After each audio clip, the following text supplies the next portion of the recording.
Hello students, welcome to the class. মাধ্যমিক শিক্ষার্থীদের যে ফার্স্ট সেমেটিভ পরীক্ষাটা হয়েছে, সেই পরীক্ষার বেশ কিছু স্কুলে মানভূম স্কুল কমপ্লেক্স থেকে কোশ্চেন পেপার নেওয়া হয়েছে। সেই মানভূম স্কুল কমপ্লেক্স মেনলি এটা পুরুলিয়ার মধ্যে স্কুলগুলোতে হয়েছে। সেই সমস্ত স্কুলের কোশ্চেন পেপারটা আজকে আমরা সলভ করব লাইফ সায়েন্সের। তো এখানে প্রথম কোশ্চেন রয়েছে, সুন্দরী গাছের শ্বাসমূল মাটির ওপরের দিকে বৃদ্ধিপ্রাপ্ত হয়। এই শ্বাসমূলের চলন হলো। এইটা যদি সুন্দরী একটা গাছ হয়, এইটা সুন্দরী গাছ ধরা যাক। এই সুন্দরী গাছের মূল ছিল কিছু, সেই কিছু একটা দু একটা মূল ওপরের দিকে উঠে আসে এইভাবে। এইগুলোকে আমরা বলি শ্বাসমূল। এই শ্বাসমূল মূলে যাওয়া উচিত মাটির নিচের দিকে, কিন্তু মূলটা যাচ্ছে ওপরের দিকে, মাটির থেকে ওপরের দিকে। এই ধরনের চলনকে কি প্রকার চলন বলা হয়? অনুকূল আলোকবর্তী চলন। এখানে আলোক অনুকূলবর্তী চলন, আলোর দিকে তো যাচ্ছে না। এই যে মূলটা, এটা আলোর জন্যে তো যাচ্ছে না, এক জায়গা থেকে আরেক জায়গায় যাচ্ছে না, তাই এটা আলোকবর্তী চলন নয়। তির্যক আলোকবর্তী চলন, এটা আলোকবর্তী চলনই যখন নয়, তখন অনুকূল বা তির্যক হওয়ার কোনো প্রশ্ন ওঠে না। প্রতিকূল অভিকর্ষজবর্তী চলন। প্রতিকূল মানে হচ্ছে বিপরীতে, এবং অভিকর্ষবর্তী চলন, অভিকর্ষবর্তী, এখানে অভিকর্ষর দিকে, পৃথিবীর কেন্দ্রের দিকে যদি হতো, তবে সেইটাকে আমরা বলতাম অনুকূল, এবং এই পৃথিবীর কেন্দ্রের বিপরীত দিকে যে ধরনের চলন হয়, তাদের আমরা বলি প্রতিকূল অভিকর্ষবর্তী চলন। তাহলে অপশন সি, অপশন গ হচ্ছে সঠিক উত্তর। এবং সিসমোন্যাস্টিক চলন। সিসমোন্যাস্টিক হচ্ছে কোনো স্পর্শ যদি উদ্দীপক হিসেবে কাজ করে, তখন সেই প্রকার চলনকে সিসমোনাস্টিক বলা হয়। তাহলে এখানে স্পর্শও কোনো কাজ করছে না, সিসমোনাস্টিক চলনও নয়। ইন্ডোল বর্গযুক্ত প্রাকৃতিক উদ্ভিদ হরমোন কোনটি? আমরা জানি অক্সিন হরমোনের আরেকটা নাম indole acetic acid. Indole acetic acid. তাহলে ইন্ডোল বর্গযুক্ত প্রাকৃতিক হরমোন হলো অক্সিন। অ্যান্টি কিটোজেনিক হরমোন বলা হয় কোনটাকে? Anti ketogenic hormone. কিটোজেনেসিস জিনিসটা কি? কিটোজেনিক কথাটা তো এসছে কিটোজেনেসিস থেকে। কিটোজেনেসিস, কিটোজেনেসিস হচ্ছে যদি কখনো, যদি কখনো প্রোটিন বা ফ্যাট ভেঙে, প্রোটিন বা ফ্যাট থেকে গ্লুকোজ তৈরি হয়, গ্লুকোজ তৈরি হয়, তাহলে এই পদ্ধতিতে যখন যে যে প্রকার গ্লুকোজগুলো তৈরি হয়, সেই গ্লুকোজগুলো হয় কিটো টাইপের গ্লুকোজ। সেই গ্লুকোজের মধ্যে কার্বন ডাবল বন্ড অক্সিজেন এই ধরনের একটা বন্ধনী থাকে। কার্বন ডাবল বন্ড অক্সিজেন এই ধরনের একটা বন্ধনী থাকে এই গ্লুকোজের মধ্যে, তাই এইটাকে কিটো গ্লুকোজ বলা হয়। তো এই ধরনের পদ্ধতিটাকেই বলা হয় কিটোজেনেসিস।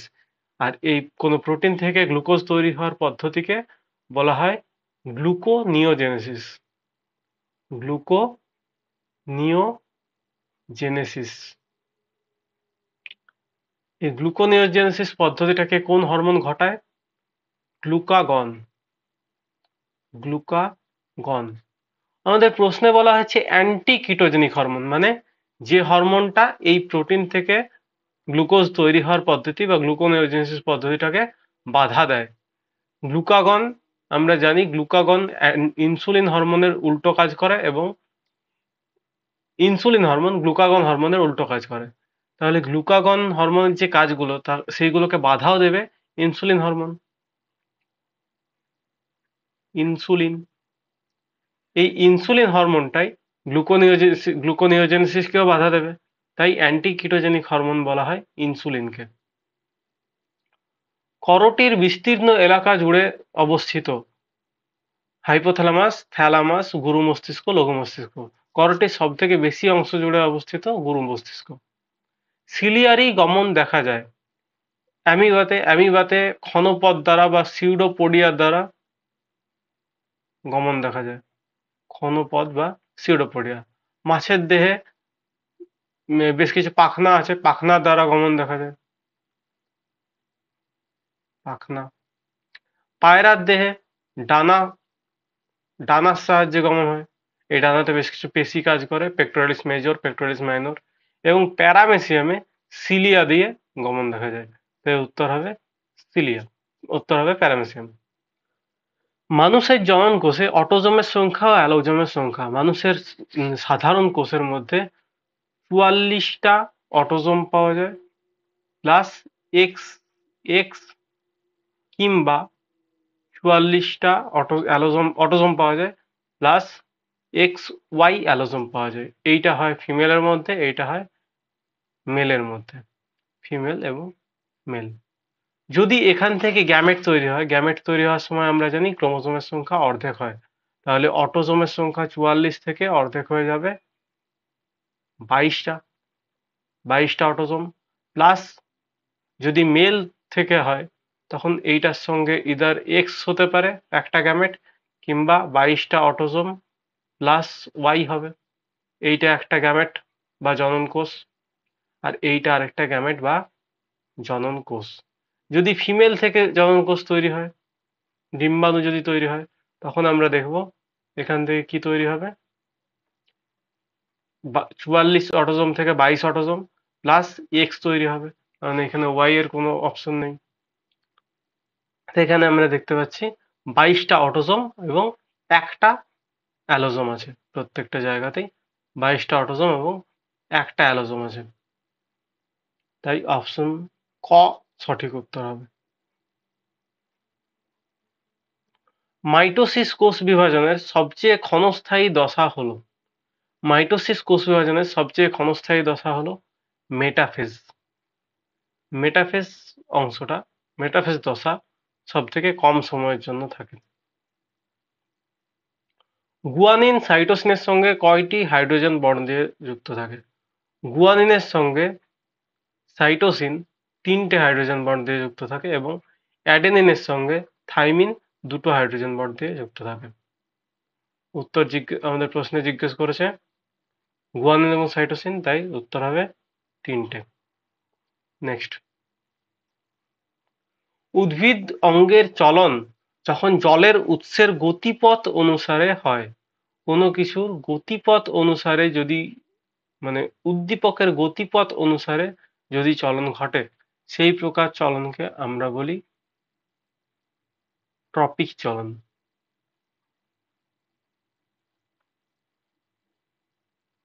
ট্রপিক চলন। আর এখানে উদ্দীপকের প্রকারও বলা আছে। উদ্দীপক কি? উদ্দীপক এখানে জল। তাহলে জলের উৎসের গতিপথে যখন হবে তখন সেটাকে আমরা বলবো হাইড্রোট্রপিক। হাইড্রোট্রপিক চলন। ড্যাশের ক্ষেত্রে চোখের রেটিনার পিছনে প্রতিবিম্ব গঠিত হয়।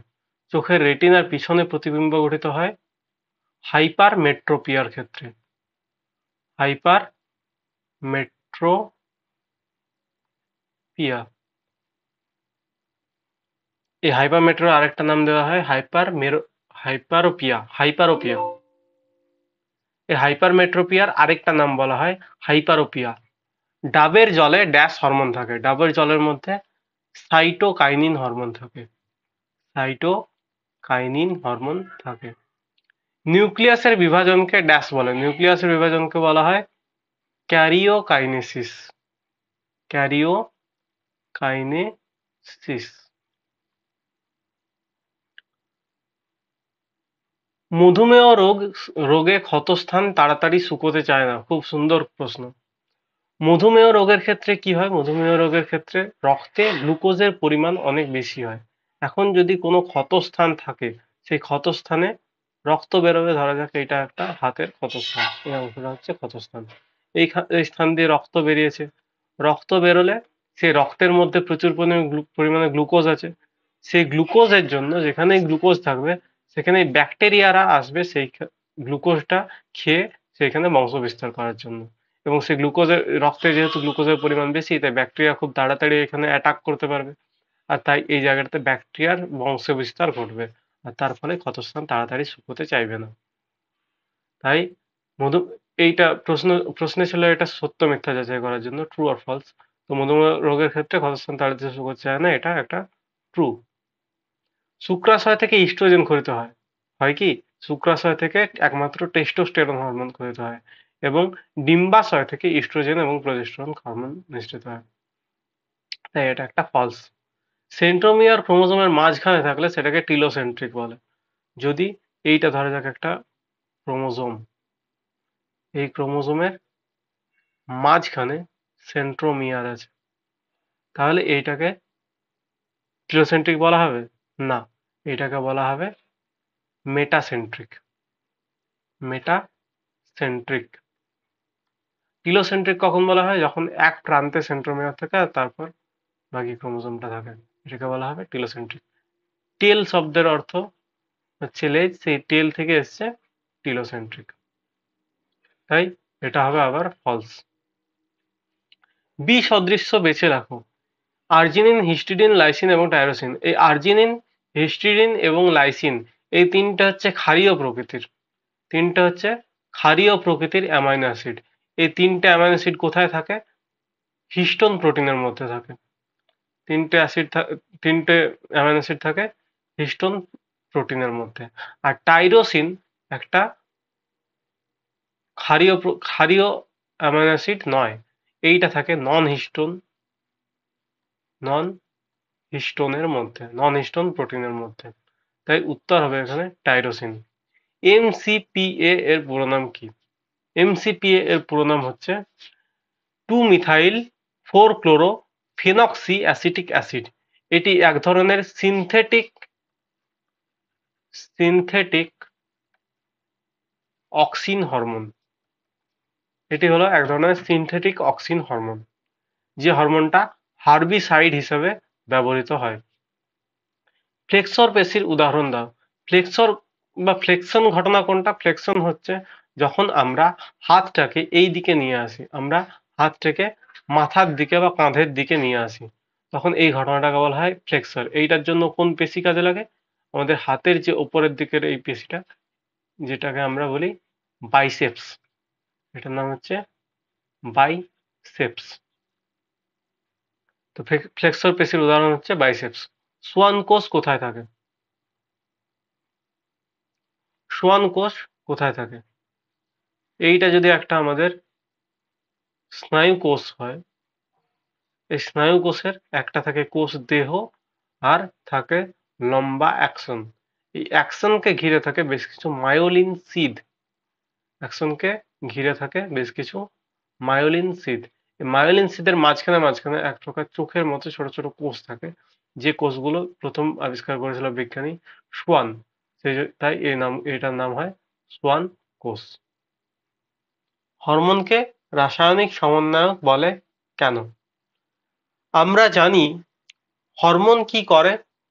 হরমোন একটা নির্দিষ্ট স্থানে সংশ্লেষিত হয়, তৈরি হয় এবং সেইখান থেকে রক্তবাহর মাধ্যমে, ব্লাড ভেসেলের মাধ্যমে, ব্যাপন প্রক্রিয়ার মাধ্যমে গিয়ে অন্য একটা স্থানে একটা বিশেষ কাজ করে। ধরা যাক আমাদের হরমোন তৈরি হচ্ছে গ্লুকাগন। তো গ্লুকাগন হরমোন অগ্নাশয় প্যানক্রিয়াসের মধ্যে তৈরি হয়। এইটা রক্তবাহের মধ্যে দিয়ে যায় এবং রক্তবাহের মধ্য দিয়ে গিয়ে লিভার সেল থেকে, লিভারের মধ্যে যে ফ্যাট সঞ্চিত থাকে সেই ফ্যাটকে ভেঙে গ্লুকোজ তৈরি করে। এই ঘটনাটার ফলে কি হচ্ছে? আমাদের দেহের একটা সমন্বয় বজায় থাকছে। দেহের মধ্যে গ্লুকোজের পরিমাণের সমন্বয় যেটা, সেটা বজায় থাকছে। আবার ইনসুলিন হরমোনও প্যানক্রিয়াস থেকে তৈরি হচ্ছে এবং লিভারের মধ্যে গ্লাইকোজেন সংশ্লেষ করছে, সিনথেসিস করছে। এই সমস্ত কাজগুলো করার জন্য দেহের একটা সমন্বয় সাধন থাকছে এবং হরমোন নিজে একটা রাসায়নিক পদার্থ। তাই হরমোনকে আমরা রাসায়নিক সমন্বয়ক বলতে পারি। হরমোন হলো রাসায়নিক পদার্থ যেটি ব্যাপন প্রক্রিয়ায় এক স্থান থেকে আরেক স্থানে গিয়ে পুরো দেহের সমন্বয় বজায় রাখছে এবং পুরো দেহের বিভিন্ন অঙ্গের মধ্যে যোগ স্থাপন করছে। তাই একে রাসায়নিক সমন্বয়ক বলা হয়। ট্রপিক চলনের সংজ্ঞা ও উদাহরণ লেখো। ফটোট্রপিক। ফটোট্রপিক চলনের সংজ্ঞা এবং উদাহরণ। তো ফটোট্রপিক চলনের সংজ্ঞা এবং সংজ্ঞার ক্ষেত্রে দেখো তোমরা,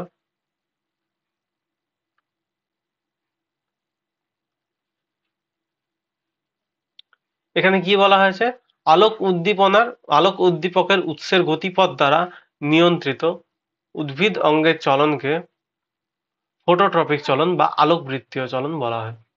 ফটোট্রপিক চলনের উদাহরণ কি হবে? ফটোট্রপিক চলনে তোমরা খুব ভালোভাবেই জানো যে কোনো আলোর উৎসের দিকে যখন উদ্ভিদ অঙ্গের চলন ঘটে, ধরা যাক একটা ঘরের ভেতরে তোমরা গাছ লাগিয়েছো, এই গাছের ডালটা, এটা একটা গাছ লাগিয়েছো তোমরা, এই গাছে পাতা রয়েছে, ঠিক আছে? তো এই গাছটা হঠাৎ করে কিছুদিন পর দেখা যাবে এই গাছের ডালটা জানলার বাইরের দিকে বেরোনোর চেষ্টা করবে, জানলার দিকে যাওয়ার চেষ্টা করবে। কেন? কারণ আমরা জানি ফটোট্রপিক চলনে উদ্ভিদের অঙ্গ বক্রচলনের মাধ্যমে উদ্দীপকের গতিপথ অনুসারে নিয়ন্ত্রিত হয়ে উদ্ভিদ অঙ্গের চলন ঘটায়। তাই গাছের আলোর দিকে বেঁকে যাওয়ার ঘটনাটা ফটোট্রপিক চলনের উদাহরণ। সংজ্ঞাটা আরেকবার পড়ি। আলোক উদ্দীপকের উৎসের গতিপথ দ্বারা নিয়ন্ত্রিত উদ্ভিদ অঙ্গের চলনকে ফটোট্রপিক চলন বলে। ডিএনএ এবং আরএনএর মধ্যে দুটি পার্থক্য। খুবই সহজ প্রশ্ন। ডিএনএ এবং আরএনএ এর মধ্যে তফাৎ, আরএনএ এর মধ্যে পার্থক্য। আমরা পার্থক্য যখনই লিখবো এইভাবে ছক করে লিখবো, তাতে দেখতে অনেকটা ভালো দেখায়। তো ডিএনএ, প্রথম পয়েন্ট হচ্ছে ডিএনএ হয় ডাবল স্ট্র্যান্ডেড, দ্বিতন্ত্রী, ডাবল স্ট্র্যান্ডেড, এবং আরএনএ হয় একতন্ত্রী, আরএনএ হয় সিঙ্গল স্ট্র্যান্ডেড। ডিএনএ এর মধ্যে পিরিমিডিন হিসেবে থাকে পিরিমিডিন হিসেবে থাকে দুটো জিনিস, সাইটোসিন এবং থাইমিন। আর আরএনএ এর মধ্যে পিরিমিডিন হিসেবে থাকে দুটো জিনিস, সাইটোসিন এবং ইউরাসিল। এখানে থাইমিন থাকে না, এখানে থাইমিনের পরিবর্তে থাকে ইউরাসিল। দুটো পার্থক্য, এগুলো যথেষ্ট। হাঁচি এবং কাশির প্রতিবর্ত দুটি বিপদ এড়াতে সাহায্য করে, বক্তব্যটির যথার্থতা বিচার করো। হাঁচি কখন হয় এবং কাশি কখন হয়? যদি কোনো কারণে আমাদের নাকের মধ্যে কোনো বিজাতীয় পদার্থ, ধুলো এইসব ঢুকে যায়, তখন আমাদের সেই ধুলো, বালি বা ব্যাকটেরিয়া সেগুলো বের করার জন্য একটা প্রতিবর্ত ক্রিয়া কাজ করে এবং আমরা হেঁচে ফেলি, যার ফলে সেই ধুলো বালিগুলো বাইরে বেরিয়ে যায়। এগুলো একটা বিপদ এড়াতে কাজে লাগছে। যেমন যদি সেই ধুলো বালি বা সেগুলো ব্যাকটেরিয়া যদি থাকে, সেই ব্যাকটেরিয়াগুলো বাইরে বেরিয়ে যায়, আমাদের রোগ ঘটাতে পারে না। বা যদি ধুলো বালি অনেকদিন ধরে ঢুকে ঢুকে লাংসের মধ্যে জমা হতে থাকে, সেই ক্ষেত্রে আমাদের লাংসের প্রচুর পরিমাণে ক্ষতি হবে। সেই বিপদগুলো এড়াতে সাহায্য করছে। আবার কাশিতে কি হয়? যদি কোনো কারণে খাদ্যবস্তু আমাদের শ্বাসনালীতে ঢুকে যায়, শ্বাসনালী দিয়ে ফুসফুসের মধ্যে শুধুমাত্র বাতাস ঢোকে, সেই জিনিসে যদি কোনো কারণে খাদ্যবস্তু ঢুকে যায় বা জল ঢুকে যায়, তখন সেইটাকে বাইরে বের করার জন্য কাশি প্রতিবর্ত ক্রিয়া আমাদের দেখা যায়। তো এটা একটা বিপদ এড়ানোর জন্য কাজে লাগছে। পায়রার উড্ডয়নে পেক্টোরালিস মেজর এবং কোরাকো ব্রকিয়ালিসের ভূমিকা। পেক্টোরালিস মেজর এবং কোরাকো ব্রকিয়ালিসের ভূমিকা। পায়রার পেক্টোরালিস মেজর এবং কোরাকো ব্রকিয়ালিস দুটোই পায়রার ডানাকে নিচের দিকে চাপ প্রয়োগ করতে সাহায্য করে। পায়রার ডানাকে নিচের দিকে চাপ প্রয়োগ করতে সাহায্য করে। তাই নিচের দিকে যখন চাপ প্রয়োগ করে বাতাসের মধ্যে, তখন পায়রাটা ওপর দিকে, প্রত্যেক ক্রিয়া সমান এবং বিপরীত প্রতিক্রিয়া আছে, আমরা আগেই পড়েছি, তার জন্য পায়রাটা ওপর দিকে উড়ে যায়। কোষ নিয়ন্ত্রণে কোষ চক্রে নিয়ন্ত্রণ নষ্ট হওয়ার সঙ্গে মানবদেহে টিউমার সৃষ্টি হওয়ার সম্পর্ক কি? কোষের চক্র নিয়ন্ত্রণ। একটা কোষ থেকে দুটো কোষ তৈরি হয়, সেই দুটো কোষ থেকে আবার আরো দুটো কোষ তৈরি হয়, দুটো দুটো চারটে কোষ তৈরি হবে, সেইখান থেকে আরো কোষ তৈরি হবে। এইভাবে যে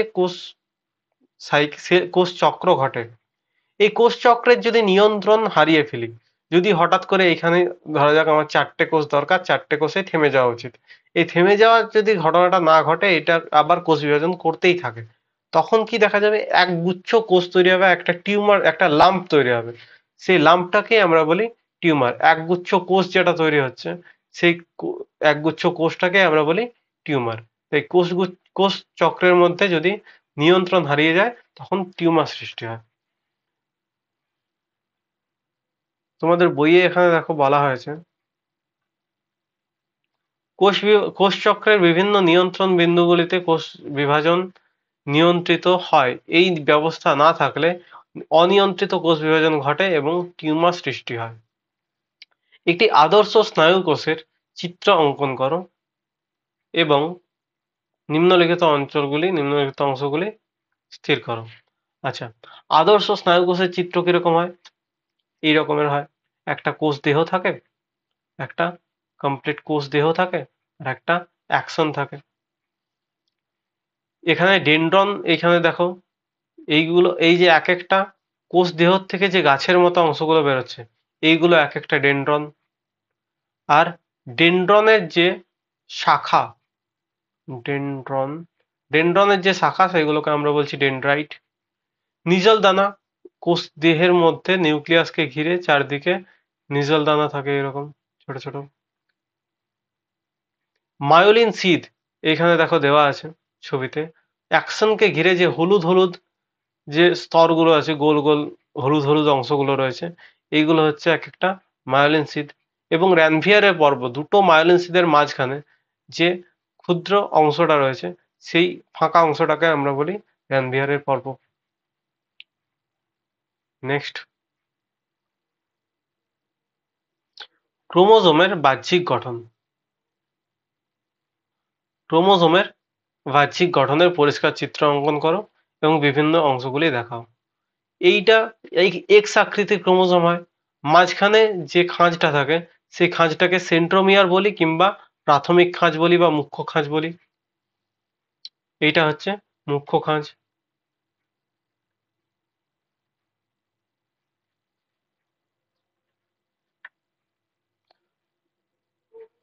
মুখ্য খাঁজ ছাড়াও আরো শেষের দিকে কোথাও একটা খাঁজ দেখা যেতে পারে, যেটা আমাদের এইখানে দেখানো হয়েছে। এই খাঁজটা হচ্ছে গৌণ খাঁজ।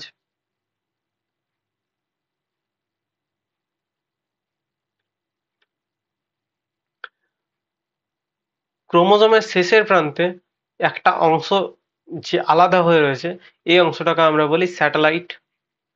এবং ক্রোমোজোমের লেজের যে অংশ, প্রত্যেকটা ক্রোমোজোমের শেষ প্রান্ত, প্রত্যেকটা ক্রোমোজোমের শেষ প্রান্তগুলোকে আমরা বলি টিলোমিয়ার। শেষ প্রান্তগুলোকে আমরা বলি টিলোমিয়ার। সাইন্যাপস কাকে বলে? একটা পুরো কোষ, একটা স্নায়ু কোষ আরেকটা স্নায়ু কোষের সঙ্গে যে অংশে মিলিত হয়, সেই অংশটিকে আমরা সাইন্যাপস বলি। এই সাইন্যাপস কি রকমের দেখতে হয়? একটা ডেনড্রাইট থাকে, একটা ডেনড্রাইট, ধরো এইটা একটা ডেনড্রাইট, ডেনড্রাইটের শেষ প্রান্ত, আর এইটা আরেকটা অ্যাক্সনের শেষ প্রান্ত। একটা নিউরনের ডেনড্রাইট, আরেকটা নিউরনের অ্যাক্সন। এই ডেনড্রাইট থেকে, অ্যাক্সন থেকে উদ্দীপনা বা স্নায়ুস্পন্দন নিঃসৃত হবে এবং ডেনড্রাইটে সেটা প্রবাহিত হবে, একদিক থেকে আরেক দিকে স্নায়ুস্পন্দন যাবে। সিএসএফ এর দুটি কাজ। সিএসএফ এর দুটি কাজ হচ্ছে, সিএসএফ থাকে কোথায়? সেরিব্রোস্পাইনাল ফ্লুইড থাকে কোথায়? এইটা যদি মস্তিষ্ক হয়, মস্তিষ্কের ঠিক বাইরের একটা আবরণে সেরিব্রোস্পাইনাল ফ্লুইড থাকে, আর মাঝখানে সেরিব্রোস্পাইনাল ফ্লুইড থাকে। দেখো এখানে রয়েছে বাইরে এক জায়গায় আর মাঝখানে। করোটি এবং মস্তিষ্কের মাঝখানের যে ফাঁকা অংশটা, এই অংশটাতে থাকে সেরিব্রোস্পাইনাল ফ্লুইড। এই অংশটার কাজ কি? এটা একটা কুশন টাইপের একটা ফ্লুইড, মানে কি তরল। এই বাইরের থেকে যদি কোনো আঘাত আসে, মাথার মধ্যে কোনো আঘাত যদি আসে, তাহলে ব্রেনকে বাঁচানোর জন্য একটা বালিশের মতো, কুশনের মতো রক্ষা করার একটা আবরণ হলো সেরিব্রোস্পাইনাল ফ্লুইড। এরা সমগ্র মস্তিষ্ক ও সুষুম্নাকাণ্ডকে বাইরের আঘাত থেকে কুশনের মতো রক্ষা করে। মস্তিষ্কের পুষ্টি উপাদান সরবরাহ করে, মস্তিষ্কের মধ্যে পুষ্টি উপাদান সরবরাহ করে এবং বিপাকজাত দূষিত পদার্থ দূর করে। নেক্সট, একনেত্র দৃষ্টি ও দ্বিনেত্র দৃষ্টির মধ্যে পার্থক্য। একনেত্র দৃষ্টির বস্তুর দর্শন, যেটা হচ্ছে দৃষ্টির প্রকৃতি। কি হয়, একনেত্র দৃষ্টিতে চোখ দুটি দুই পাশে থাকে, তাই এক একটি চোখ দিয়ে দুটি পৃথক বস্তুকে দেখতে পাওয়া যায়। এবং দ্বিনেত্র দৃষ্টিতে চোখ দুটি একই দিকে থাকে এবং তাই দুটো চোখ দিয়ে একটাই বস্তুকে দেখা হয়। এবং দৃশ্যমানতা,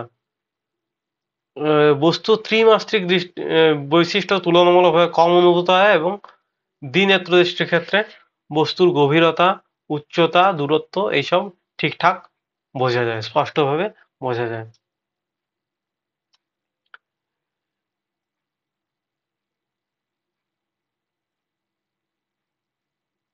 আচ্ছা, একটি মিশ্র স্নায়ুর উদাহরণ রয়েছে না? মিশ্র স্নায়ুর উদাহরণ হচ্ছে ভেগাস স্নায়ু, ভেগাস নার্ভ। ভেগাস স্নায়ু বা ভেগাস নার্ভ। নেক্সট প্রশ্নে আসি, প্রেসবায়োপিয়াতে কোন ধরনের চশমা ব্যবহার করা হয়? প্রেসবায়োপিয়াতে কি ঘটে? প্রেসবায়োপিয়াতে 40 বছরের ঊর্ধ্বে যখন বয়স হয়ে যায় তখন চোখের লেন্সের মধ্যে উপযোজন ক্ষমতা কমে যায় এবং তার ফলে কোনো কাছের জিনিসের আলোক যে বস্তু প্রতিবিম্ব তৈরি হয়, সেইটা তৈরি হয় রেটিনার পেছনে, পরে। তাই এই ঘটনাতে আমরা উত্তল লেন্সের যদি ব্যবহার করি তাহলে উত্তল লেন্স এখানে প্রতিসরণ প্রতিসরণ কোণকে বাড়িয়ে দেবে এবং তার ফলে প্রতিবিম্ব রেটিনার মধ্যে আপতিত হবে। তাই প্রেসবায়োপিয়াতে উত্তল লেন্স ব্যবহার করা হয়। উত্তল লেন্স। গমনের দুটি চালিকা শক্তি লেখো। গমনের দুটি চালিকা শক্তি বা গমনের দুটি কারণ।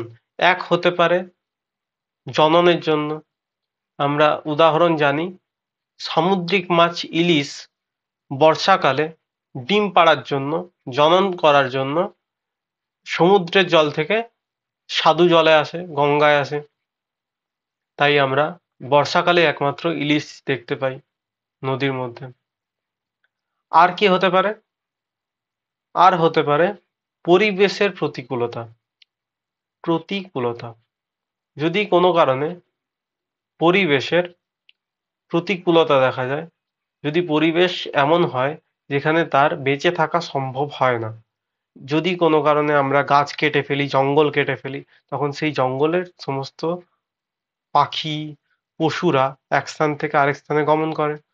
সেই পরিবেশের প্রতিকূলতাও গমনের আরেকটা কারণ হতে পারে। বা আরো একটা কারণ হতে পারে খাদ্য খোঁজা। খাবার খোঁজার জন্য পাখিরা সকালবেলায় পাখি বাসার থেকে উড়ে যায় এবং বিভিন্ন জায়গায় ঘুরে বেড়িয়ে খাবার খোঁজে।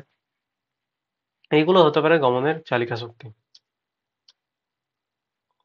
অবস্থান ও কাজ লেখো। হাইপোথ্যালামাস। হাইপোথ্যালামাসের অবস্থান হলো, হাইপোথ্যালামাস মানব মস্তিষ্কের থ্যালামাসের ঠিক নিচে নিলয় তৃতীয় মস্তিষ্ক নিলয়ের অঙ্কদেশে হাইপোথ্যালামাস অবস্থিত।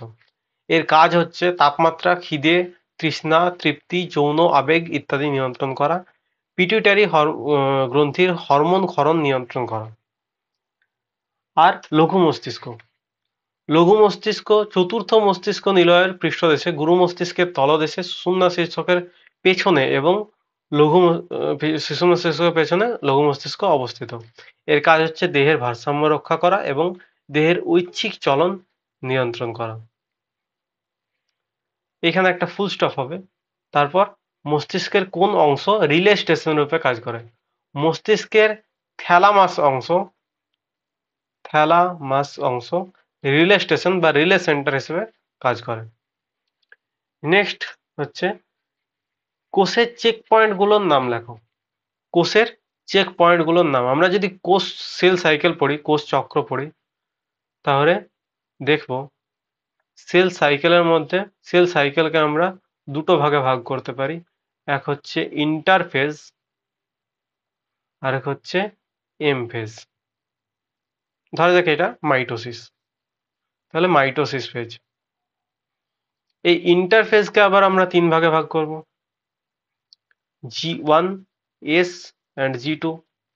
মাইটোসিসকে কত ভাগে ভাগ করব? মাইটোসিসকে ভাগ করব 2 ভাগে, ক্যারিওকাইনেসিস এবং সাইটোকাইনেসিস। এই ক্যারিওকাইনেসিসকে আমরা 4 ভাগে ভাগ করব, প্রোফেজ, মেটাফেজ, অ্যানাফেজ অ্যান্ড টিলোফেজ। এইখানে কিছু কাজ ঠিকঠাক হয়েছে কিনা সেই সব দেখার জন্য কিছু চেক পয়েন্ট আছে। প্রথম চেক পয়েন্ট থাকে আমাদের G1 এবং S এর মাঝখানে, যেটাকে আমরা বলি G1S চেক পয়েন্ট। তারপর চেক পয়েন্ট থাকে G2 এবং M ফেজের মাঝখানে, যেটা হয় G2-র পর। G2-র পর যে চেক পয়েন্টটা হয় সেটাকে আমরা বলি G2M check point, G2M check point. আর তারপর আরেকটা চেক পয়েন্ট থাকে এই এম ফেজের মাইটোসিস ফেজের যে ক্যারিওকাইনেসিসের মেটাফেজ এবং অ্যানাফেজের মাঝখানে, সেটাকে আমরা বলি মেটাফেজ অ্যানাফেজ চেক পয়েন্ট। এই 3টে চেক পয়েন্ট থাকে, G1S check point, G2M check point এবং metaphase anaphase check point. G1S check পয়েন্টের কাজ হচ্ছে G1 দশাতে সমস্ত জিনিসগুলো যা যা তৈরি হওয়ার কথা ছিল সেই সমস্ত জিনিস তৈরি হয়েছে কিনা। কি তৈরি হওয়ার কথা ছিল? প্রচুর পরিমাণে এটিপি তৈরি হওয়ার কথা ছিল, প্রচুর পরিমাণে ডিএনটিপিস বা নিউক্লিওটাইড তৈরি হওয়ার কথা ছিল, ডিএনটিপি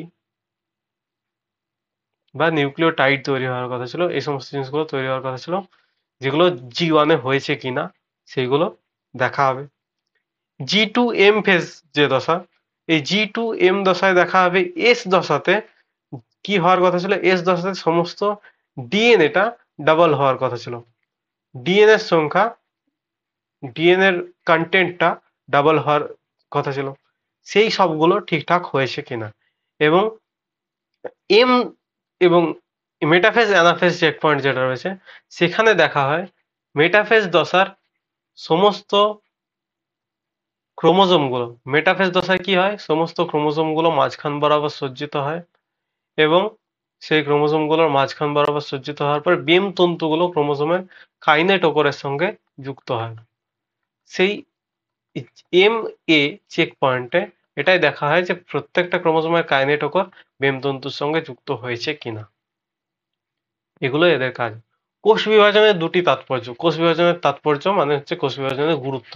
কোষ বিভাজনের ফলে কি হয়? কোষ বিভাজনের ফলে অবশ্যই বৃদ্ধি হয়, দেহের বৃদ্ধি ঘটে। আর কি ঘটে?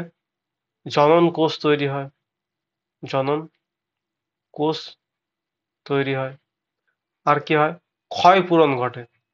যদি কোনো কারণে আঘাতপ্রাপ্ত হয় কোনো শরীর, তাহলে সেই আঘাতের ফলে যে ক্ষয় তৈরি হয় সেই ক্ষয় পূরণ ঘটে কোষ বিভাজনের মাধ্যমে। এখানেই পরীক্ষার কোশ্চেন গুলো শেষ হচ্ছে, তাই আমাদের এই ভিডিওটা আমরা এখানেই শেষ করছি। তোমাদের অন্য কোনো স্কুলের থেকে তোমরা যদি দেখছো তাহলে তোমাদের কোশ্চেনটা আমাদের পাঠাতে পারো এই নাম্বারে 8918764520 এই নাম্বারে তোমরা আমাদের পাঠাতে পারো। তাছাড়াও তোমাদের যদি কোনো ডাউট থাকে তোমরা আমাদের এই নাম্বারে বলতে পারো। আমাদের ফেসবুক পেজটাকে লাইক করো, ইউটিউব পেজটাকে যদি তোমরা প্রথম দেখছো, যদি সাবস্ক্রাইব না করে থাকছো তাহলে সাবস্ক্রাইব করবে এবং এই ভিডিওটা তোমাদের বাকি বন্ধুদের সঙ্গেও শেয়ার করে দিও। থ্যাংক ইউ, আজ এ পর্যন্তই।